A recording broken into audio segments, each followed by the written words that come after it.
say the shoes. What is your impression of these boots? It's nice.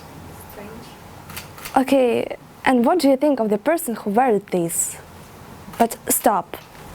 Honestly, it doesn't matter what you think, what others think, what I think, if this person likes the shoes.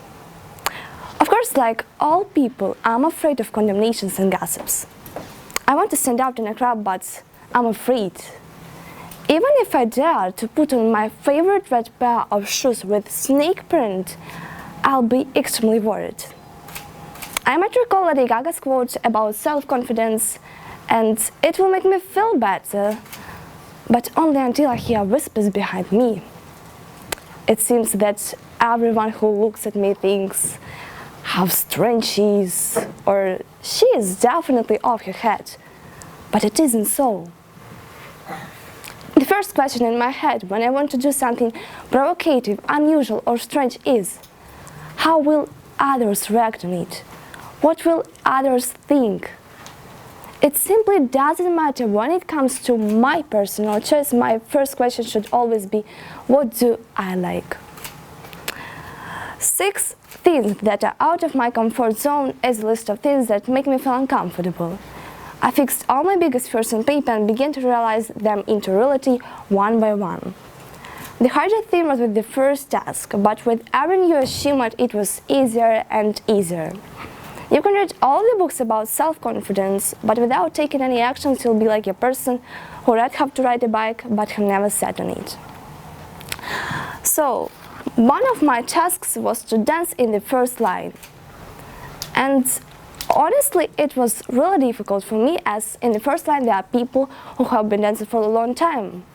But I started to visit dance classes only in September. So you try to repeat the movements, concentrate on the dance, and you have already joined the rhythm. And suddenly these down thoughts in your head. Why is your coach looking at you? You're definitely doing something wrong. Why did that girl laugh? So, and next lesson our trainer said, now we are breaking into pairs and we will dance on the stage. Seriously? We came on stage, the music began, and I understood that I'd forgotten my movements. The most interesting thing is that in life I'm quite a confident person, know my price, but really often I have such situations. At that moment I have thoughts like, oh, what do they think about me? Do I look hopelessness? That's a shame.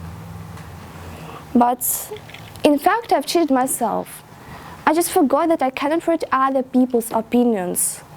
My thoughts were my assumptions, but the brain took it as a reality. And a month later I spoke with girls from my dancing classes. And they said to me that I didn't even remember about this case. And at that moment I realized how often people don't care about us. Strange look, laughing or whispering doesn't mean anything. Absolutely nothing. It all depends on how we perceive it. And next lesson I stood in the first line. And I still stand there, but I'm not a good dancer. Honestly, it doesn't matter am I or not, because it is my personal choice and nobody can affect on it. And surprisingly, the task where I had to refuse people 5 times wasn't easier. This task seems really and really simple. Just say 5 times no. But when you try it, and when a person looks into your eyes and expects to hear yes, you don't know what to do and just agree. So my first refusal was during German lesson when our teacher said us to write an essay. And my classmate asked me for help. But I said no, because I understood if I wrote it for someone, I wouldn't have time to write it for myself. I don't want to sacrifice myself for someone. Okay, of course, if I had finished writing, I have helped, but in such cases, this is really important for every person. Stop always saying yes and start to say no to everything which is contrary to what he or she is striving for and what he or she is standing for. And finally, I want to tell you about the most terrible child that happened with me. It was just a nightmare.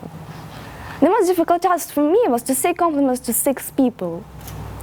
And unfortunately, my first 2 attempts were completely unsuccessful. Even very unsuccessful. I came to a middle-aged woman and said, "Oh, your granddaughter is really cute." And guess what? She asked me, "Why do you think this is my granddaughter?"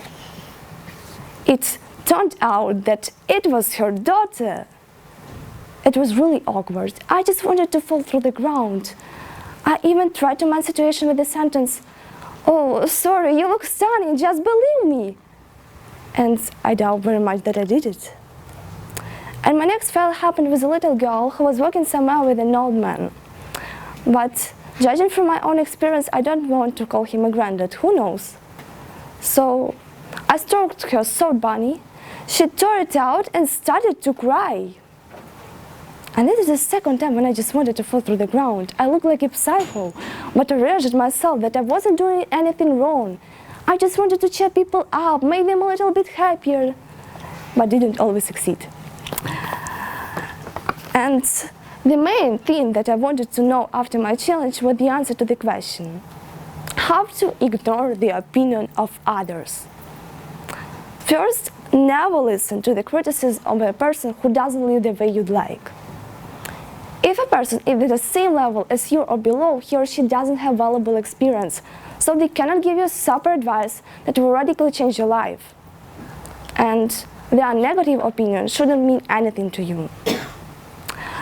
Second, you cannot be good for everyone. How many people? So many opinions. Whatever you do, someone will still think badly of you. Third, you don't have the ability to read thoughts of other people. Understand for yourself that you can only guess about the opinion of other people, and sometimes you may be wrong. Fourth, people around you don't care about you at all. You aren't the navel of the earth. We are the center only for ourselves, and so for each person. And fifth, decide your goals in life. First and foremost, you need to know what is important to you. If you do not break the law, do not threaten your health, and do not cause physical or moral harm to others, then what you are doing is quite acceptable and permissible. So don't think what others think of you. You just do what you need and what is necessary. And sometimes exactly condemnation is our biggest motivation. For example, recently my history teacher has said me, "Sorry, but your mark cannot be higher than 10. You cannot get 11. And guess what I was doing that evening? I was learning history, but I really hate this subject. It was the matter of principle. Honestly, 10 was completely enough for me. But it is really annoying when people try to make me understand that I cannot get something, that I cannot achieve something, that I cannot do something, even in such little things.